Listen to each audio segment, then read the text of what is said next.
Hello, friends. So, for your pick a card reading today, card number 1, card number 2, card number 3. Pick whichever one you feel instinctively drawn to. Don't overthink it. And I will put the timestamps in the description so you can go right to your reading and be your best you today. Stay strong, stay free, stay wise, stay true to that inner wisdom that is you. Namaste. Okay, card number 1, Serapis Bay. Man, it is so interesting doing these readings, and I've been doing a lot of them, and the same light keepers keep showing up. Serapis Bay, ascension, move into your true self. What I was just saying in the intro, staying true to that higher self that is you. Rise above the darkness. The light is here. So there is so much. If you just walk around, especially if you're watching this video, I know you are a sensitive person, and it does not take much to fall into the awareness of the darkness that is going on our planet right now. The light is here. And when I wanted to put my hand on my heart space when I said that, the light is here. So I struggle with this a ton. There's a reason why I use these types of tools, being such a sensitive light worker. I mean, I do argue that all of us are light workers. Some of us are just more able to step into that awareness. I don't think I'm special by any means. I mean, other than the fact that we're all special. So what was I going to say about that? Right. So yes, I struggle a lot with this, a lot with feeling hopeless and helpless and concerned and worried about the state of things. So I'm going to lean on and share some wisdom from my teacher, Anita Morjani, who I actually started going back into her older videos. Oops, sorry, that's my pup finding a new spot to hang out. Because, yeah, she's got a lot of content, and it's all just so full of love and light. And I happened upon, I mean, it wasn't even the title of the video, but it was just one of the questions that came in. And the question was how to stay hopeful in these times of such trouble. And what's coming to me now beyond what she shared is that the world has always seen great strife. You know, the dark ages, slavery, which I mean still goes on. I'm not blind that there's still a lot of fallout from that, and then also that there is still slavery, but I mean on the more massive level, the world has constantly been going through strife. I'm not, this is just coming to me now. There's always been dark and there's always been light, and this leans into what Anita Morjani shared, is that when there is darkness, we need to be the light. We need to be the light. Be the light. And it doesn't necessarily make sense. This needs to be considered from a broader perspective, a higher realm perspective. And That's why I share so often that I do find a lot of support from folks who have had spiritually transformative experiences, spirit near death experiences. I haven't had one of those. I have practiced a little bit with plant medicine and had some spiritually, I mean, I don't know if it would officially be a spiritually transformative experience because it was, something I ingested. But working with that plant medicine helped me to understand that what we experience in daily life is that the universe is just way more complicated than we could ever imagine. And things that seem black and white are not black and white, not necessarily black and white. And leaning into that higher self, it's not what my will is, it's what my higher power's will is. And there's a bigger picture. And I just have to trust that I'm not just going to sit back and do nothing. I can stand for things to the capacity that I have. And then you need to also make sure you're taking good care and being that light for yourself. And as you're the light for yourself, you're the light for others. I can give an example of this in my own life recently. I've been doing some really good self-care, feeling more inspired, feeling more energized, feeling more optimistic. Doing these videos is part of that, committing to my path, even though it's hard. It's really hard. Trust me, it's really hard. You know it is, but I'm doing it. And so I gathered with family last weekend, and I have some little nieces and nephews, and I don't always show up at those environments in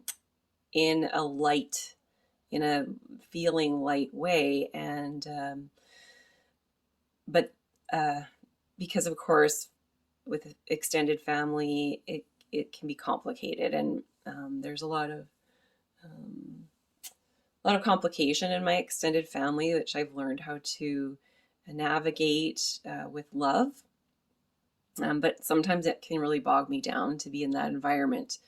But anyhow, point is, I showed up and I was feeling so alive and so vibrant that day, and it showed in my interactions with my little nieces and nephews. One of my nephews, who doesn't like to be hugged, although he always has kind of a knowing smirk on his face when you try to hug him, and he won't let you. So he loves the attention. So he was sitting there, and I jumped right next to him and started kind of play wrestling with him and exclaiming, "Cuddle puddle, cuddle puddle," and he loved it and hated it.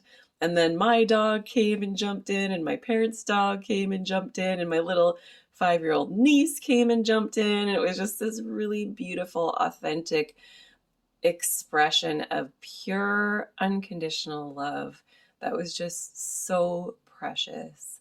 And nobody made that. Well, I mean, the universe made that happen. I mean, I didn't do it alone, but because I've been taking care and being my better self, I had that beautiful experience, and so did my niece and nephew and my animals, and also everyone who was there, I'm sure, was touched by that moment in one way or the other. So move into your true self. Do what you need to do to, as Dwal Cool keeps coming up in my readings, one step one step can you take toward happiness? And just start taking them. I mean, you're not going to, that was one example of, of all, of a fruition of all the work that I've done. And a lot of the work is difficult. Right now I'm doing 40-day yoga sadhana, early morning practice. So see how that goes. I'm a little shaky on that one because I'm doing a lot of other things too, but it doesn't have to be big. Start taking those steps. Move into your true self. Thank you, Serapis Bay, for showing up for us today. Thank you for your kindness. And to you watching, thank you for your kindness and commitment to self, growing and becoming more empowered in yourself, moving out of victimhood and into brilliance. Namaste. Card number 2, people. Ooh, Holy Amethyst. She's our cover model. Divine Alchemy. Move beyond your current challenges and focus on what you desire.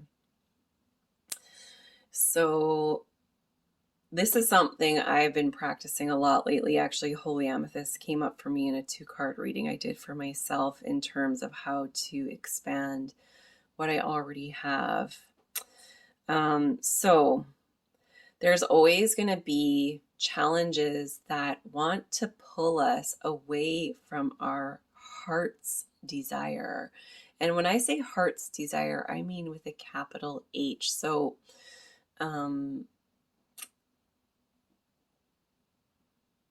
whatever that is for you. But if you're watching this channel, I'm hoping that you're someone, I'm imagining that you're someone whose heart's desire is one of pure essence,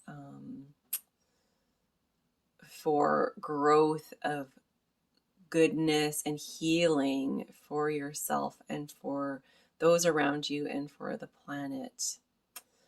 I'm almost certain that's true. And how I've been practicing this lately is, so I do have a penchant for lethargy. Actually, I accomplished a lot already today, a big accomplishment, and I was enjoying some sofa time with a little nap. And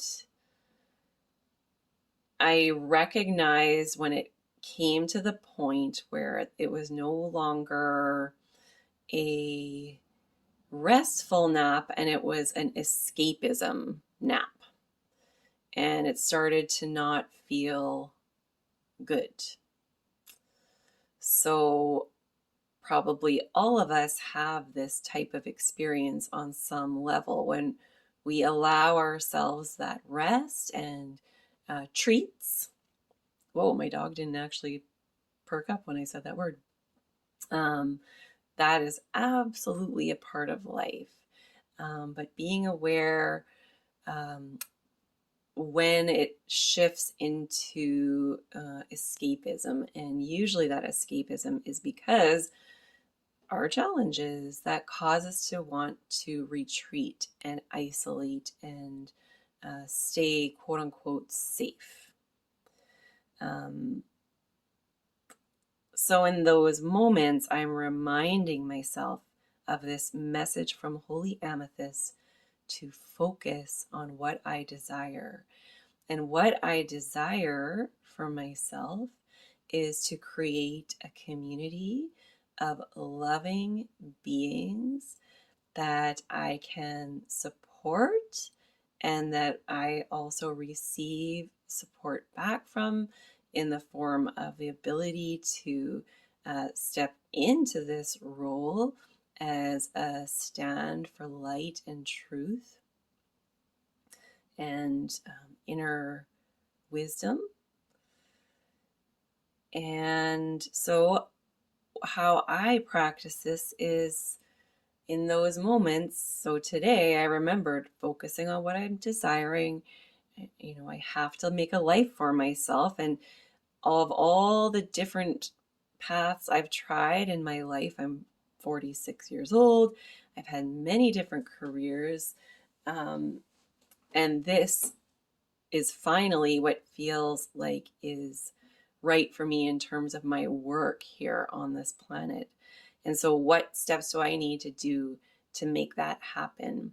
And a really great perspective on that is this idea of CCIM that I learned in the Conscious Entrepreneur course that I'm in. Committed, consistent, imperfect action. That's how you can just start to take those steps of focusing on what you desire and take that committed, consistent, imperfect action. And as you continue to do that, it gets easier and easier. It really does. So thank you, Holy Amethyst, for your gentle guidance, your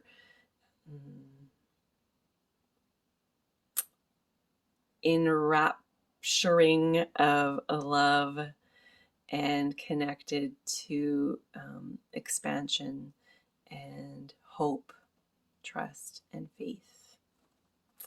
And thank you to you, beautiful light worker. Keep on keeping on. If you're still alive, you are here for a reason. Don't give up. Just keep taking this one step at a time. Focus on what you desire. Thank you, thank you, thank you. Okay, we've made it to the magical card number 3. Lady Nada, Heart Awakening.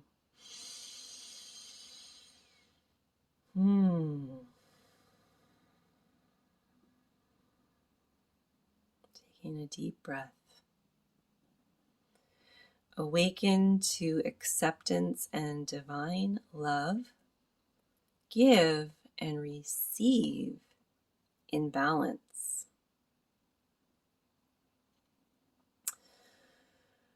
Awaken, heart awakening.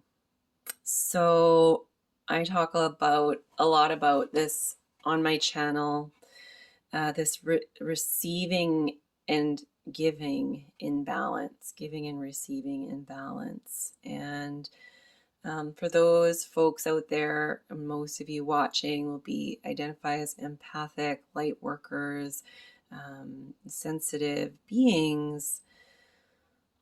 Very likely you are giving more than you are receiving. This is a concept I've been working on for a few years already. And I recently had a unexpected awakening around that I've mentioned it on my channel already, a couple of dear friends who are dear friends, but unfortunately I allowed for too long the imbalance of me giving more than I was receiving. And I knew this on some level, but it really, because these friendships were so long, like decades long friendships, and they were friendships, they weren't lovers or co-workers or, someone in a position of power. I was really blind to it for a very long time. And I looked at it as just accepting them for who they are, which there is definitely something to be said for that. But at the same time, you have to recognize, like I had to recognize how much I actually was feeling hurt by their inability to show up literally for our friendship. So many cancellations, so many reschedules, there was with one of them this tone of stress when I asked her to do something, and I would rarely get an invite from her.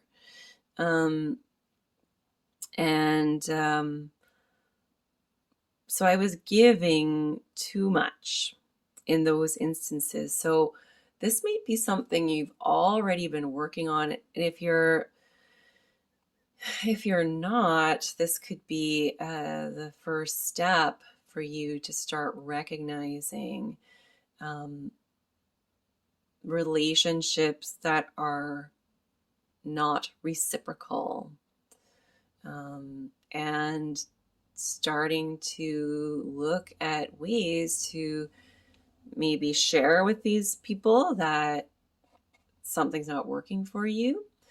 A really great approach to that, which actually I wish I had known when I approached this most last situation, is to approach it in a manner that you consider that you're on the same team.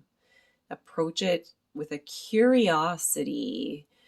So not in a way of judging, but just like maybe a way I could have said to this last situation, which and unfortunately sometimes I learn about how to approach different things after I've approached something and it didn't work out well.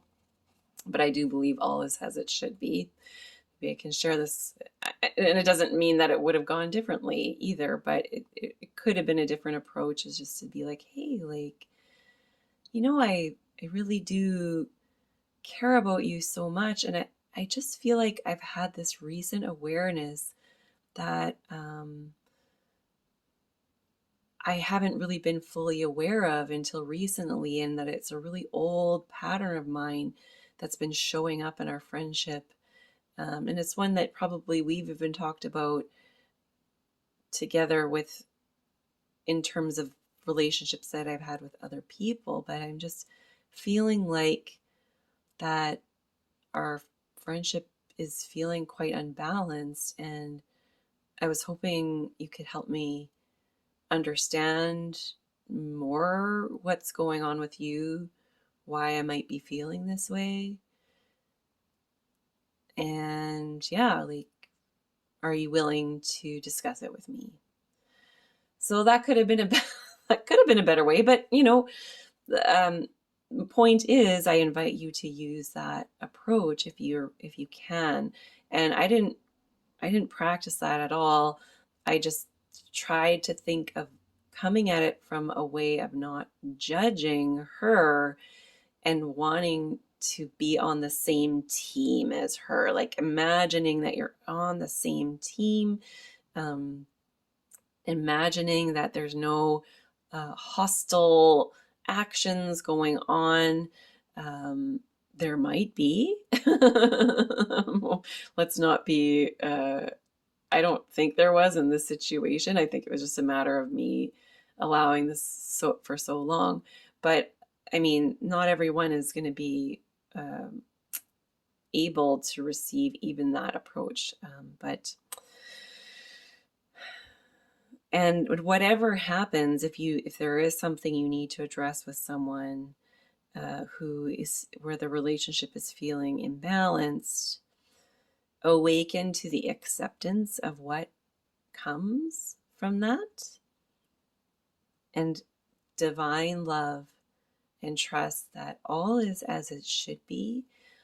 There's a bigger picture unfolding that we don't have the privilege of seeing. It's not for us to know. It's up for us who decided to come to this planet and have this human experience to expand and awaken more fully into our true selves. So good luck and good love to all of you. And thank you for being you. Namaste.